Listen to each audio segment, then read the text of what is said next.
think we'll go ahead and get started now. Thanks everybody for being on time, and for those of you that were early, thank you again.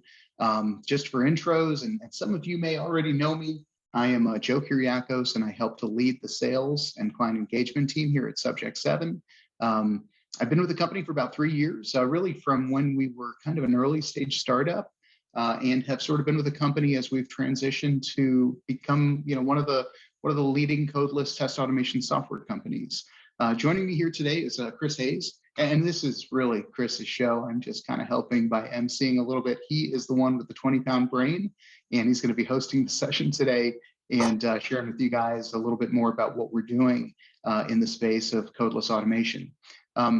In terms of agenda, what we're going to do today is speak briefly about codeless automation, what it means, and why companies are beginning more and more to transition to codeless test automation. And then from there, we're going to show a demo of Subject7 so you can see in practice how our technology is helping to support this pivot to codeless automation, and how you might even get started. And we're going to try to save about 10 or 15 minutes at the end to take your questions and answer any how-to or any other types of questions that you might have. And as some of you may have noticed, there will be a $100 Amazon gift card, which is going to be awarded randomly to one of the participants. And so at the end of the Q&A, we'll let you guys know. We'll let you know how you can claim that prize once you're selected. But first, just a couple of quick housekeeping items. So we're conducting, as you've probably noticed, this meeting webinar style. And so what that means is that all of your mics are muted and your interactions with us will be via the chat. We're going to be monitoring the chat throughout the discussion today, and we'll take your questions as we see them. Some of them that may be more involved types of questions, we may park them till the end so that we can allow Chris to more thoroughly reply to those more complicated questions, if there are any. And throughout the meeting, we're going to have a couple of quick polls we'll kind of launch them intermittently just to get your input and feedback.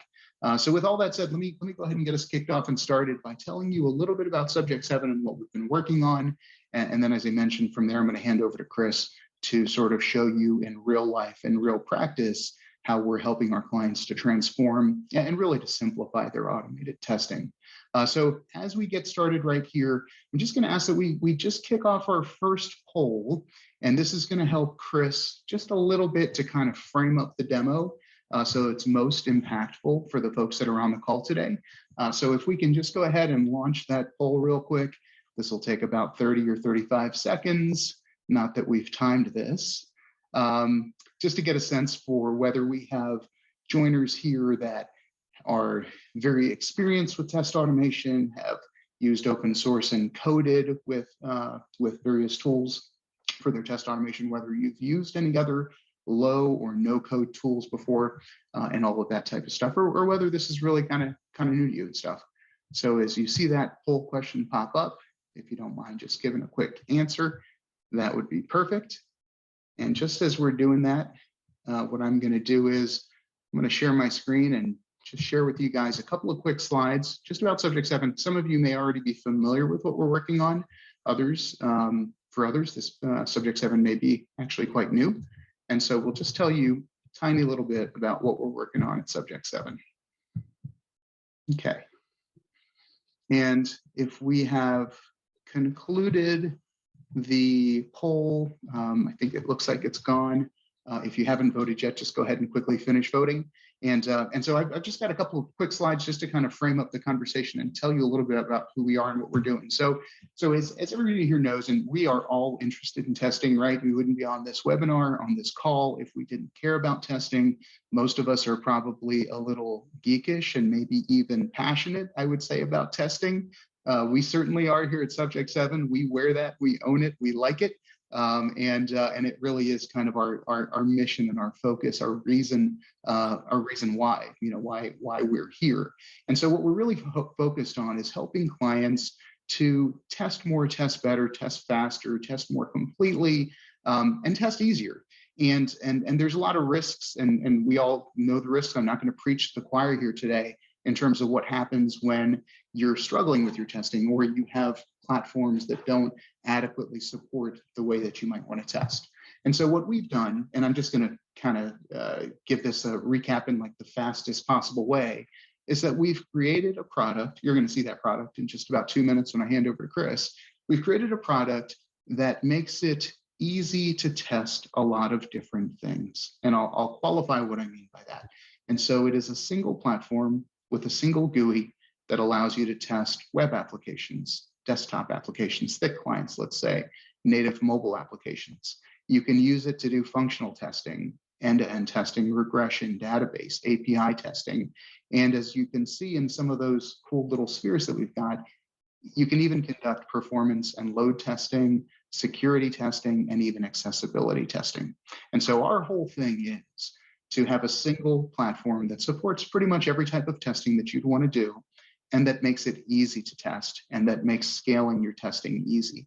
And so what we've done is within this platform, it's not just a test authoring studio, although that is certainly an important part of what we do, but it's also a SaaS infrastructure that allows you to, using your PC or your Mac or even your Linux box, whatever you use, you can author your tests, but then you can run those tests in our SaaS cloud. And you can have X level or N amount of parallel execution. And all of that orchestration of the infrastructure, all of the execution at scale, and all of the analytics are also provided in our software. And as you can see, we are a SOC 2 Type 2 certified company and platform, which means that we adhere to some of the highest and most stringent data privacy and security settings. We also operate an infrastructure, for those of you that care about security, that is aligned to NIST 800, 171, and 53.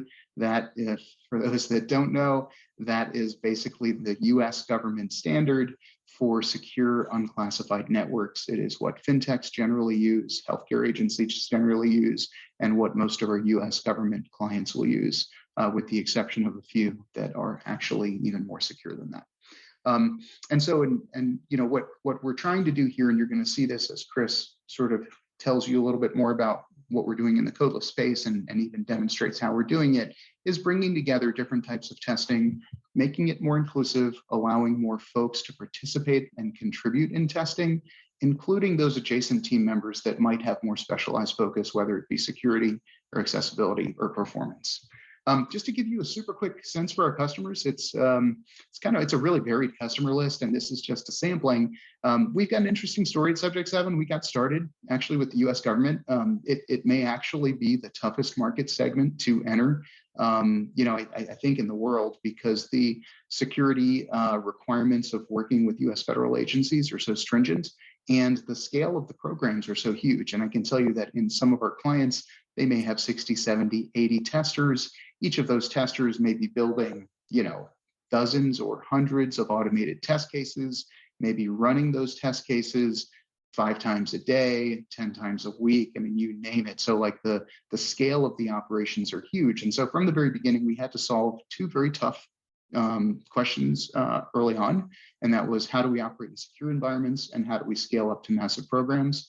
And as we transitioned more towards the commercial space, it was actually a super easy transition. So our commercial clients include technology companies, financial services firms, insurtechs, e-commerce companies, healthcare companies, pretty much everything that you can imagine, or at least a little bit of it.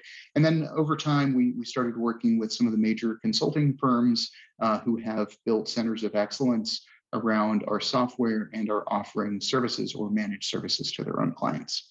So with that said, I'm gonna pause here, and I'm gonna hand over to Chris, who's gonna show you guys a little bit of the software and talk a little bit more about codeless test automation. And Chris, and I guess, and please feel free to introduce yourself briefly as we kind of get started here. But Chris, maybe just to frame this up, and after you introduce yourself, it'd be great to maybe explain to our folks that have joined us here today, how we're enabling clients to sort of pivot to codeless test automation, why they care, why are they interested in it, and really what do they stand to gain in that transition. So over to you, Chris. Yeah. All right. Thanks, Joe. So my name is Chris Hayes. I'm a senior sales engineer at Subject7. I also have the best hair on this webinar, so I just wanted to point that out for you, Joe. No, so in terms of the benefits of codeless test automation, right? I mean, obviously, a big reason why we're here is that release cycles are just getting faster and faster, right? So we all know that automation is very important. With automation, there's many benefits to it. Obviously, you can scale those tests. You can run them all very quickly. For regression tests, we have a number of users that are on platforms like Oracle that have quarterly releases that they need to perform thousands of tests very quickly in order to validate these releases. There's all sorts of different reasons for them. Well, with the benefits of automation, there's also sometimes some challenges in terms of developing that automated framework, right? And so what we've built at Subject7 is a way that again, codeless, low code, there's a lot of tools out there that use those types of phrases. But at Subject7, we really have a platform that you can not only just record one happy path flow in an automated no code way. Even if you have to debug that test case, you can still do that without using any code. If you want to make tweaks to it, if you're maintaining the test case over time, our interface allows you to do all of those things in a codeless way, right? And so what that means and the benefits to the users of our software is that the stakeholders involved in test cases can really grow, right? We have some Fortune 100 companies that they aren't even testers who are using our software. Really, they're business analysts. They're in certain cases accountants, right? And they're able to create very complex flows and automate a number of business processes without even having a background in testing, right? So the benefits to our tool are such that very experienced testers can use our tool and can create very complex test cases. And if you want to code in Subject7, you also can do that, but you certainly don't need to. And so it gives all the efficiencies of scale of automation, but allows it to be created and maintained in a way that's not going to require coding capabilities. Joe, anything you want to add to that? Yeah, I'll just add one quick thing, and I'll respond to one of the questions that came up in the Q&A, which is, why care about whether something is coded or codeless or low code or anything else? And the end result obviously is the end result for 100% for sure. We don't care, and as Chris just mentioned, if you are a coder, go ahead and code, have fun. You can do that in Subject7. But if you are non-technical, if you're a non-coder, yet you still want to write intelligent or sophisticated automated test cases, it would be very difficult to do that. You'd have to learn coding. And so what we're really doing by making it more inclusive, by offering a no-code option, is for those that aren't coders, they can take their vision of test automation, they can implement it codelessly, they can scale it up, they can do sophisticated stuff, whether it be data-driven testing, looping, all of those types of things without ever having to write some code. And so the real impact is that more folks can be involved in testing. More stakeholders could be, business analysts or even PMs can sort of have a hand in it. And ultimately, and as everybody here knows, like everybody wants to get more and more coverage, more and more automated test coverage. So the more folks that can contribute to that, the faster you can do it and the greater the impact you can have. And so anyhow, great question. And thank you for asking that. And Chris, back over to you. Yeah, nice. So we do have a second poll question. If it makes sense, I guess we can kick off that second poll. The first one was helpful in order for me to to kind of gauge how detailed to get in the demo.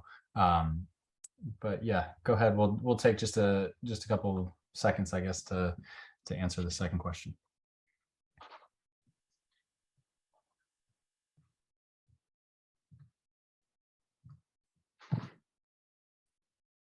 And while everybody's finishing that up, I will start to share my screen so you guys can see Subject7 in action.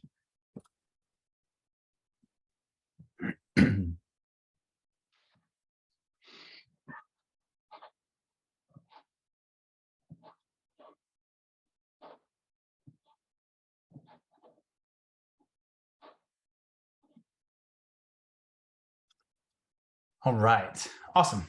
Okay, well, yeah, thank you guys for that. Looks like there's a wide variety, which is fantastic because our tool is really built for all of these. So I'm just going to dive into just in this session, just kind of a brief, high level look at some of the basics of creating a test case in Subject7. It looks like there's some of us here that are somewhat new to automation, others that are very experienced.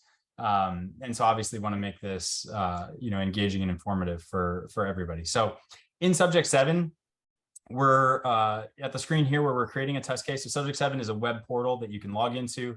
Your team will all have access to the same account. So you can create test cases that can be shared across users. Parts of your test cases, if you want just little sections of them to be reusable to other users, you can certainly do that. So it's a web-based tool that allows you to create test cases that then you can run at scale in the cloud, as Joe kind of mentioned. And I see a question in there. We can also do on-prem, certainly. With our starting in government, we had a lot of customers that needed to have on-prem solutions. So both of those are available. All right.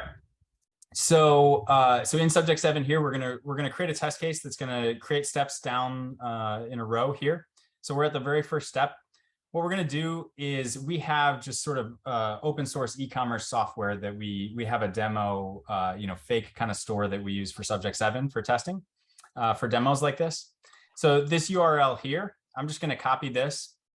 And now in Subject7, we have a little over 100 commands that we can perform in a test case, right? So those range from, web-based, desktop, mobile, database, API, many things that Joe kind of mentioned at a high level. They're all sort of sorted, so that way the most frequently used ones are here. But we also, if we needed to do something with the database, we could start typing database and it would show us the commands here. Same thing if you had to do something for desktop, so you can very easily filter through them. In this case, I know that the first step of my test case that I want to perform is I want to go to a URL, right? So I'm going to click on this. It's then going to ask me to fill in the URL. So I'm just going to paste in the URL of that store that I know that I want to go to, right? So I can save my test case now. And then I'm going to go ahead and run this test case. What this is going to do is it's going to open up a new browser window that I can use for this codeless record and play, right? And so this web test case here, you can see it opens up a browser window and takes me to this. So the first step of our test case, going to that URL, you can see it took us to this URL, right? So this step passed. Well, now that this is running, I have this record button available to me. So I'm going to go ahead and click record. If you can see in the bottom right-hand corner of the screen, it's now letting me know that I'm recording on this browser. So anything that I do to interact with this page is going to get recorded by Subject7, right? And the reason that we're doing this, for those who are new to testing, right, is whatever I record here, we can then play back to make sure that this application is working, right? And so in this case, I'm going to record a flow where I add something to my cart, go to checkout. We could do this and say, every night at midnight, make sure that somebody can check out from our store, right? Whatever your application might be, you can imagine your own kind of, workflow that you would want to walk through, right? So now that I'm recording, the first thing I'm going to do is log into our store. So I'm going to click here to log in. You can see it pops up and it asks for a hint of what I clicked on, right? So the label that I clicked on, in this case, the button here says log in. Oops. So I'm going to type log in here. What this is going to do is this is going to have our AI and ML under the hood generate a reference to this button. So that way, for those of you who are more experienced testers, this is going to generate an XPath. So that way, when this test case runs, it can run 1,000 times. And because it's such a robust reference, it's going to always find that button, right? So this, it's important to match the text to the button. So I've typed in login here. I'm going to go ahead and confirm.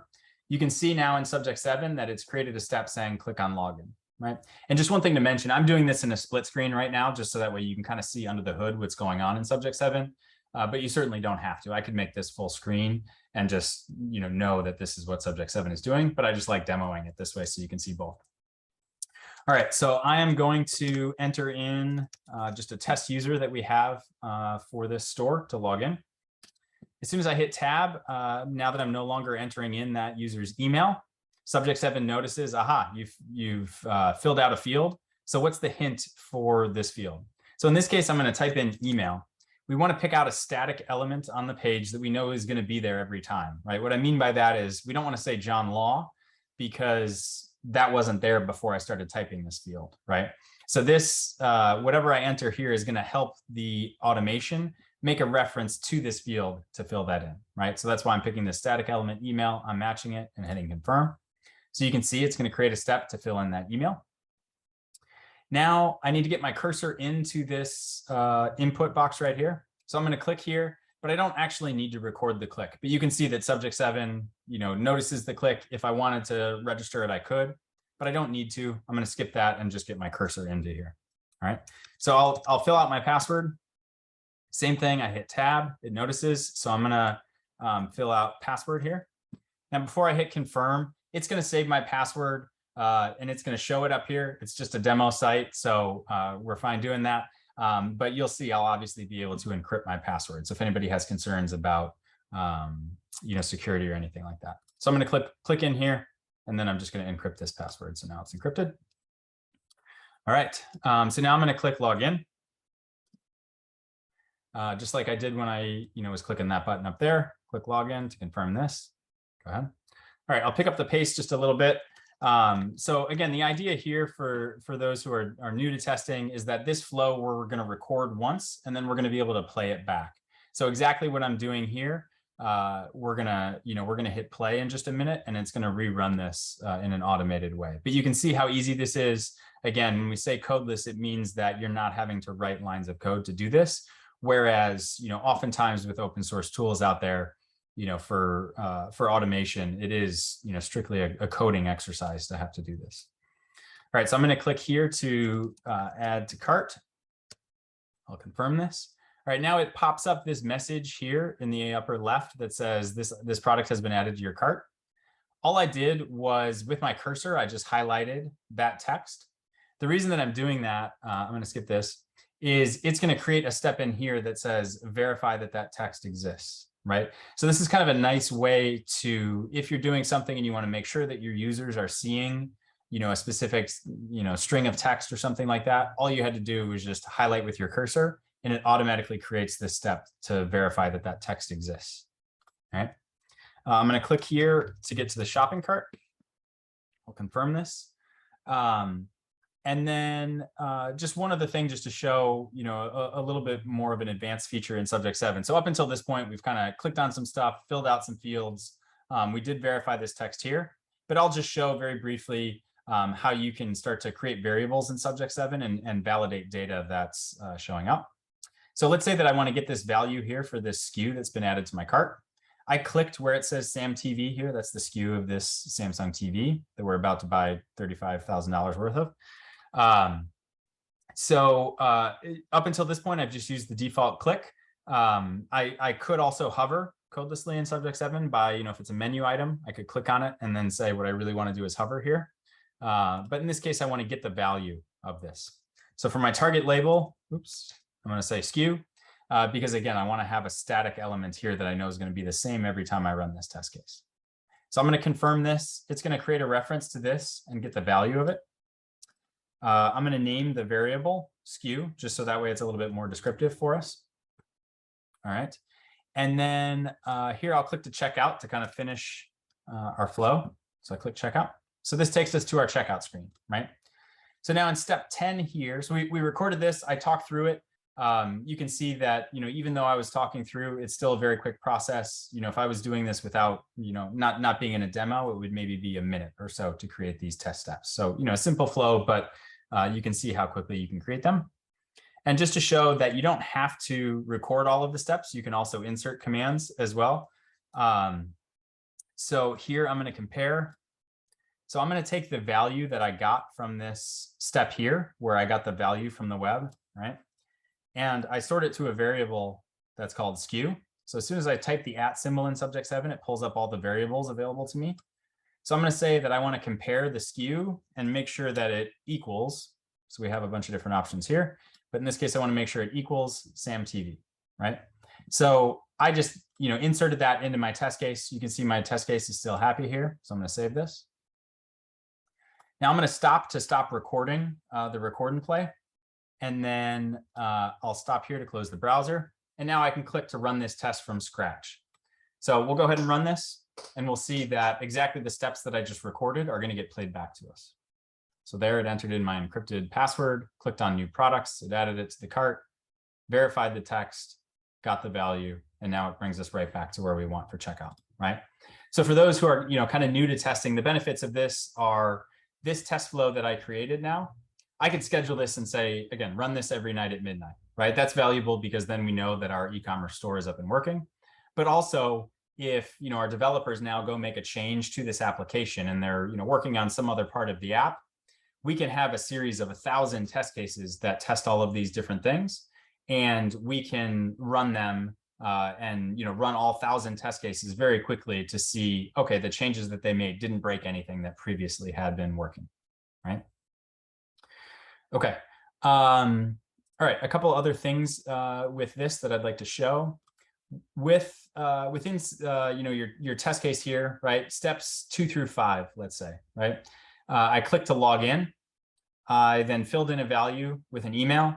I've added a password, and then I clicked to log in. These steps I likely will probably repeat in many test cases, right? So, I might have 100 test cases that test this application. Maybe 90 of them require me to log in as the first part of the test case, right? So if I have 90 of these tests, I'm not going to want to have to repeat these steps 90 times, right? So what I can do is I can create what we call a function out of these steps. So I can click here and we'll say webinar demo function to log in, right? I'm just going to give it a name. I'll save this. Now it's going to say, do we want to replace the steps with this function? I'll say yes. And so you can see this folds up our steps into a function here. What's nice about this is it makes it that long test cases are much more manageable and easy to work with, sort of visually, right? But more importantly, if we had a new test case, which I won't open up a new test case here just to keep things simple, but imagine that I had a brand new test case. If I needed to now log in, right? I could just say call my webinar function, and boom, just like that, it's going to pull in. And so now it's going to create the steps to automatically log in to my test case, right? So this is a really powerful, it allows for, as you start creating tests in Subject7, you tend to get more and more efficient over time, which is a trend that our users see. That's really nice. A lot of times, the more more test cases you create, sometimes you lose efficiencies, but really kind of the reverse is true with Subject7 because of the ability to reuse elements, right?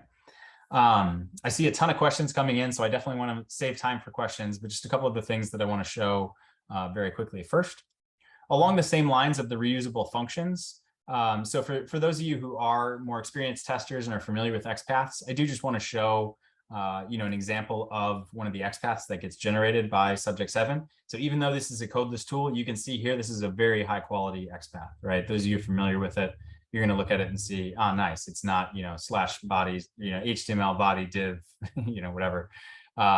They certainly aren't absolute XPaths, and these are going to be really robust. Again, the application is going to have to change significantly for these XPaths to no longer work, right? Now, furthermore, with these, what we recommend is that once you create these with the recorder, you convert them to what we call a locator. If you're familiar with Selenium, this is sort of like the page object model where these now become reusable elements, right? So I can convert this to a locator. I can give it some type of name. So you can see new products, just to give it a unique name. I'm going to say for the webinar, and then I'll save this. And now we can see that Subject7 is telling us, this is a duplicate from others that you've created, right? And so what's nice about this is I can say, sure, I want to use this one, right? Now, this is referring to that link to the new products. And if something about new products has to change, where that XPath has to change, so long as all of my test cases are referencing this locator, I only have to change the locator once, and all of the test cases that are referencing this locator are going to propagate that change and see the update, right? So again, it really helps on maintenance. It cuts down on the overall maintenance of test cases over time, and just makes it that test cases are much easier to manage. And lastly, I'll just mention very quickly that we did use the recorder here, but you certainly don't have to, right? If I knew that I had this new products locator created, I could just say click, and the locator I want is new products. It'll search for it, and boom, there it is right there. This will create that step for clicking on new products, just the same as what I did here with the recorder. So, all right, I'm going to delete this. I see a lot of great questions coming in. So I'm going to go ahead and see if I can take them in reverse order. Do we support NLP or am I going? Nope. I re-reversed the order. So can I integrate my tests with the CI/CD pipeline? Absolutely, yes. So we have many examples that we'd be happy to show you. We have an open API that you can create these test cases, and then from your pipelines, you can trigger off these APIs. We also have native plugins with tools like Jenkins and that kind of stuff. So, most of our users are taking their, as part of their pipeline, they're kicking off these automated test cases. And triggering the test to make sure. And then you can also get the responses from Subject7 as well as part of your pipeline. So you can even make decision, sort of like branches in your pipeline based on whether or not the test cases pass. All right, somebody said, can I integrate bug tracking with Jira? Yeah, you certainly can. It's very easy to do. I'll show, I'm just looking at time here. I think we're probably good with that. So I'm going to save this test, and then I'll show how. Let me just clean this up. As I was talking, I kind of added some extra steps here. Okay, we look good here. All right, so we can create what's called an execution set. In an execution set, you can choose what test cases you want to run at scale in the cloud. And again, somebody had asked about on-prem. If I say on the cloud, in an on-prem solution, it's going to be your virtual machines on-prem, sort of functioning as like a private cloud. So here we'll say, webinar demo execution set. And what we're creating here is we're going to choose a series of tests that we want to run at scale in the cloud. And this is, once we create this set, this is what we're going to be able to trigger off from CI/CD or other things. And also, we're going to get reporting of what took place. And so to the question about Jira, I'll show once we see that reporting, if there's something that fails in one of these runs, we can very easily create a ticket in Jira with it. That's going to have, it's going to capture the video of exactly what took place and all that type of stuff. And we actually have a Jira plugin that's really robust. So with this, I can, this is a web test case. I can choose what browsers I want to run this on, right? I could also run it on Edge. I'm just going to choose Chrome and Firefox for simplicity. I can choose to schedule this and also set up email notifications. I can also have callbacks that based on how this test functioned, I can have the results get called back to, a Slack channel or, whatever you might want. All right, so I'm going to click into here. I'm going to pull our intro to Codeless test case into here. So once I save this, my execution set is saved. I'll go in here and I could schedule this to run at midnight as an example, but I'll go ahead and just choose to run it right now. So what this is going to do is you could see just in a couple of clicks there, I created that execution set as easy as using that user interface. You can see here that it created two different tests, one for Firefox, one for Chrome, right? And so this now is in real time running this test case on a virtual machine. And so anyway, all that to get to the question about Jira. Let's say that this step had failed. I can very easily create a ticket in Jira, and I can pull from my Jira account here. I can say that this is a bug. It'll fill this in. I can report it. I can add a description, all of this. And once I create this in Jira, and we'd be happy to show this on a separate demo, but in Jira, it's going to create that ticket and that issue, and it's going to have the video of exactly what took place and like actually show the screen of this test case running. So that way your developers can look at it and see exactly how to replicate it. Good question on that one. All right, is there a limit to how many test cases I can run in the cloud? No, not on our tool, there isn't. You have access to machines that are going to be your machines to run. And we have users that run some of our larger customers. Joe, you might know the exact numbers, but I think it's in the orders of magnitude of like hundreds of thousands of test cases per month that they run, if not more. So it's not limited in that sense. Joe, I don't know if you want to say anything quickly on that. Yeah, we have some clients that literally are scaled to be able to run 20 or 30,000 test cases per day. Yeah. So it's massive. Yeah. Okay, I work in a secure organization. Is it difficult for us to use any kind of tooling? You mentioned that S7 has enterprise grade security. What does it mean? Joe, you might be able to answer that one a little bit better. I don't know.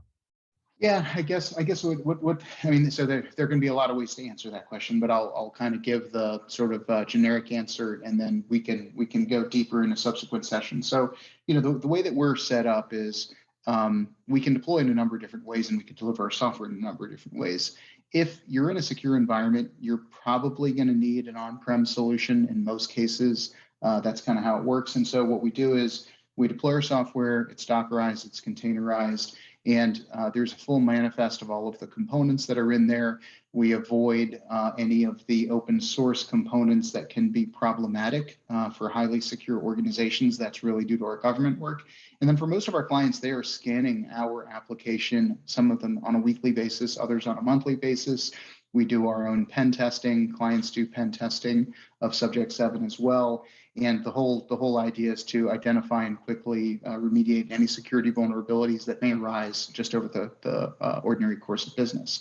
I mentioned at the very beginning of the call that our reference security model is NIST 800-53 and 800-171. If you're asking that question, you're probably familiar with those standards. Those are the standards that the US government uses for secure unclassified networks. It's basically everything that's not in the intelligence community and not DoD. So any civilian agency is going to adhere to that level of data security. Most of what we've seen is that the financial services firms within the US and even internationally, healthcare firms sort of adhere to very, very similar standards. Hopefully that helped to answer that question, and we can take additional questions offline, and we'll share at the end of the webinar how to get in touch with us if you have deeper questions or want to learn more. Chris, back to you. Yeah, nice. Thanks, Joe. And great question. Okay, another one. I've seen a lot of codeless tools before, but many of them can't perform a sophisticated test. How does Subject7 compare to the other tools? That's a great question. We actually end up with a lot of customers who have tried other tools and had similar experiences, right?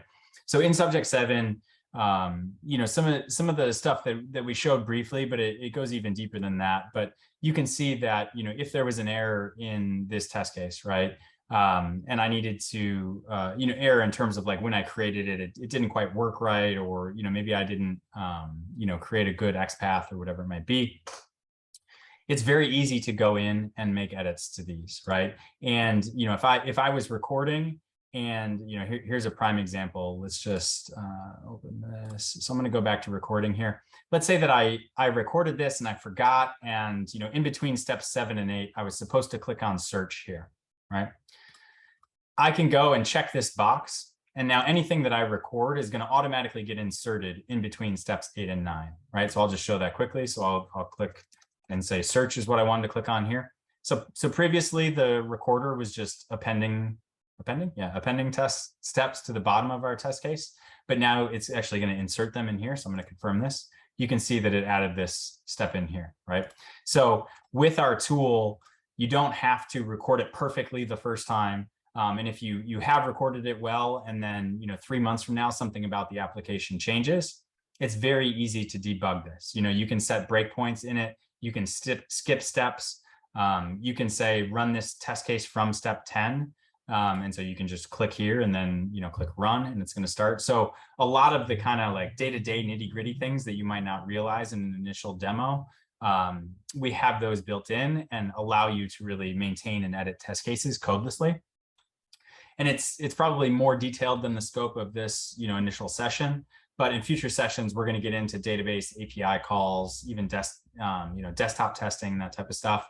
And you'll see that all of that, we've abstracted all of the kind of technical and or coding out of those steps, and it's very easy to create those types of test cases or in test steps. So yeah, and then in terms of the sophistication of test cases, as Joe mentioned at the start, and I tried to show a little bit here, we can certainly do end-to-end testing where we have some users that start with a web application, but then they have to authenticate with 2-factor, right? So in their Subject7 test case, they're then calling mobile commands that's opening up a mobile emulator to get a 2-factor code to then put it back into the website. I mean, really, there's incredibly complex test cases that our users are creating. All right, let's see what we have next. These are all great questions. Our management has requested for us to move towards automation, but we're new to it. How can we help you guys? Or how can you guys help? This is a great question. We experience this all the time. We have a very dedicated support team. Joe and myself are, constantly working with customers and ensuring their success. We like to think that one of the, main selling points of Subject7 is that, not only is it beneficial on day one, but, 6 months into using Subject7, you're really going to start to appreciate some of those efficiencies and some of the benefits of Subject7 and how it's been designed to be really easy to maintain, manage test cases, and be able to create really complex test cases. So one of our goals is to help our customers get very deep into the best practices of automation, and really, take a deep dive into what it is that they want to test, right? So because it's so so much ingrained in our tool and something that we want to really show to our customers, we really make it a point to have a hands-on approach with our users to make sure that they're having success in it. So many of our customers that we bring on are totally new to automation. So don't feel like you need to have 10 years of experience with automation. That's something that we have all the time, and we have processes and people in place to make sure that's something we can accommodate for. All right, what are some cool test cases your customers are using Subject7 for? That's a good question. So the first answer would probably be there's probably a lot of cool stuff that we don't know because a lot of our users, being government agencies and that kind of stuff, we don't know exactly what they're using our tooling for. Some of the stuff that I've seen recently that's just been really cool. We have a logistics company that's using us to automate like warehouse simulation software. So they have like a simulation, like imagine a big giant Amazon warehouse where there's conveyor belts and stuff. They're able to send IoT, like Internet of Things, I think it stands for, protocols to like have machinery start and stop. So they're creating a test case that is automating the process of interacting with physical machines basically, and then has an interface on a computer that's simulating that, and then testing it with different packages and all sorts of different stuff. So there's many cool things that our users do, but then there's also things that we have a really large company right now using us for accounting software that they're testing. To me, that's not super cool, but to them every day when they find out new stuff they can do in Subject7, it's absolutely thrilling to them. So I guess at some point, automation is in the eye of the beholder, right? All right, how does the tool identify elements on the web? How to use it to identify hidden elements? That's a good question. So that one, we might want to take a little bit offline because sometimes that can mean different things for different DOM structures for pages, whether it be with iframes or shadow DOMs or all sorts of different stuff.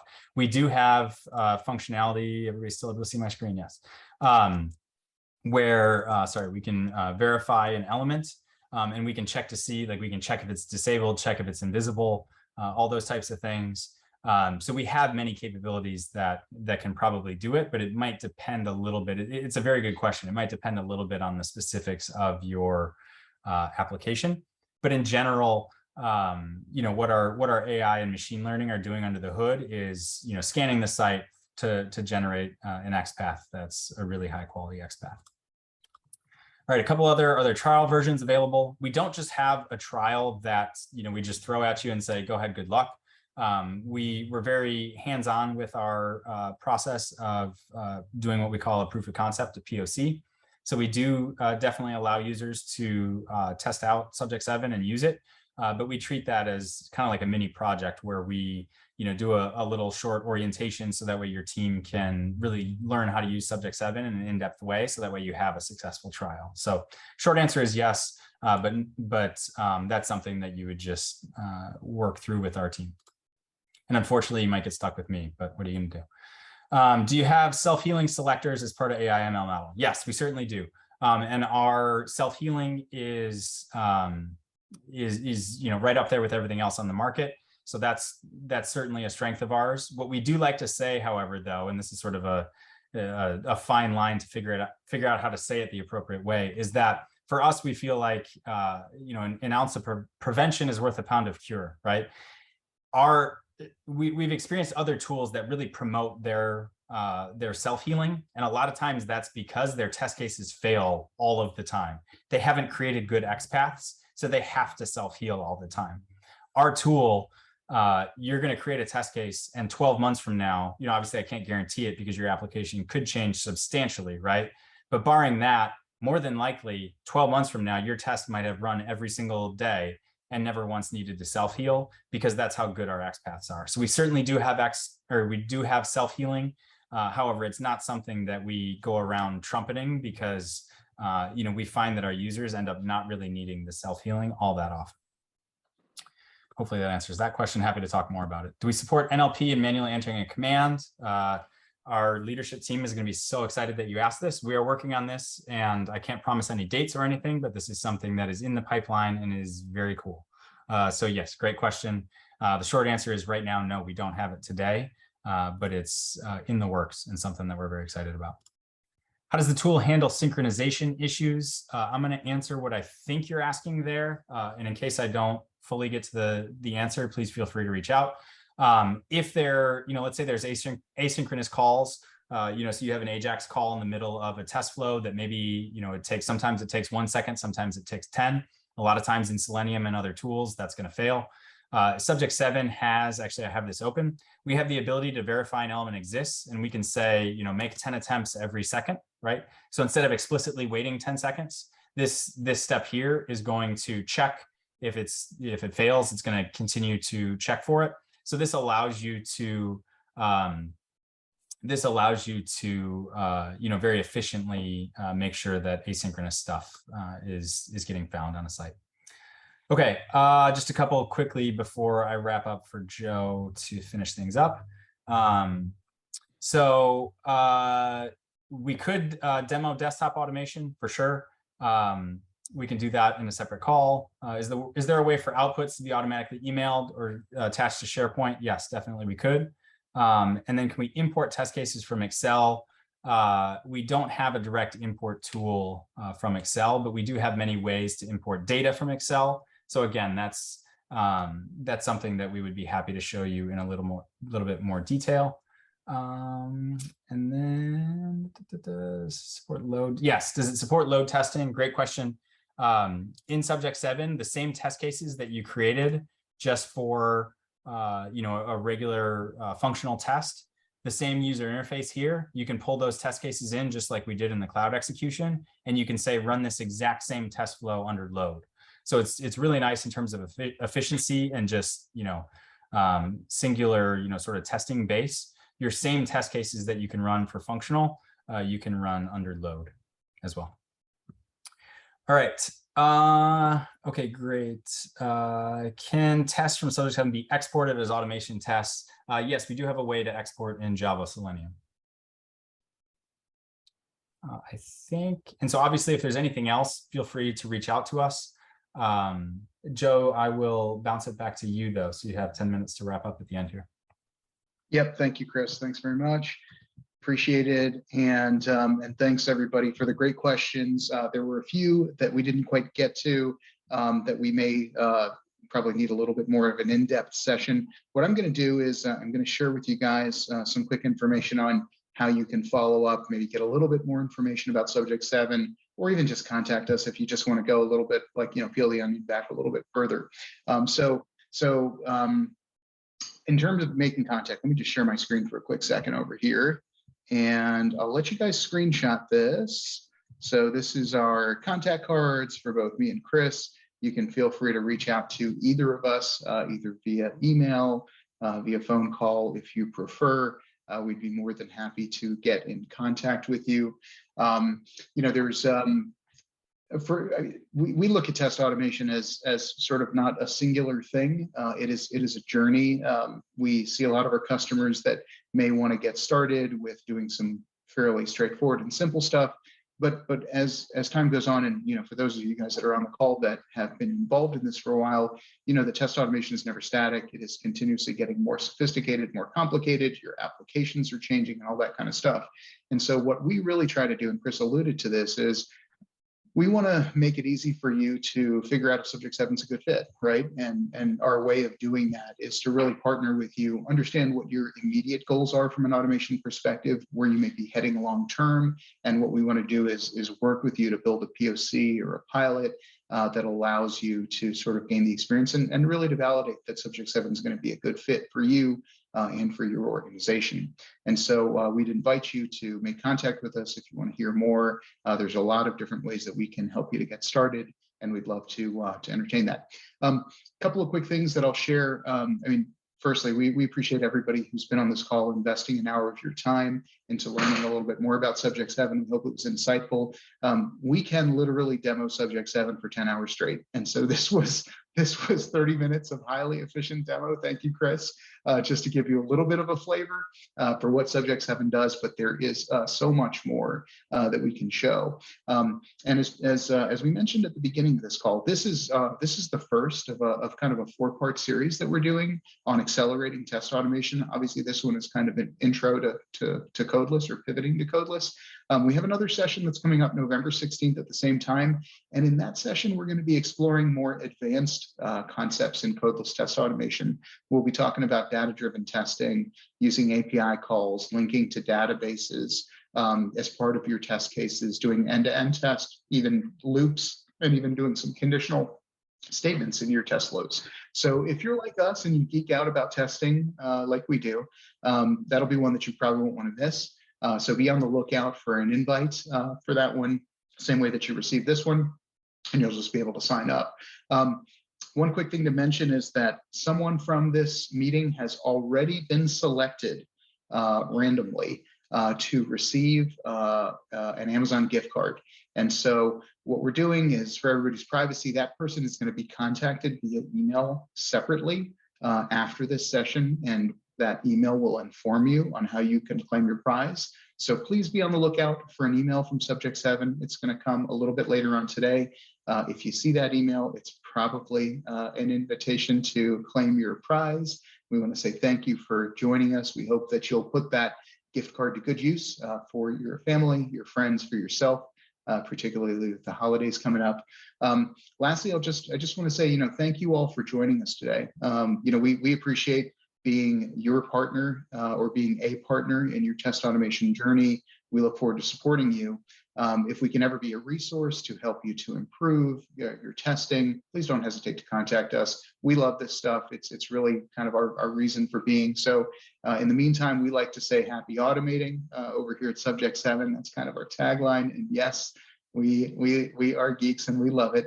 And so we do invite you to make contact if we can be of service. And you guys will receive a link to this web session in case you want to replay it or revisit any parts that we've talked about before as we've gone through here today. And just let us know how we can be of service. And so with that, I'll say thank you all. Again, wish everybody a great afternoon, morning, evening, whatever have you. Chris, thank you very much, as always, for showing such a great demo and explaining more about our product, and wishing everybody a great rest of your day. Thank you all again.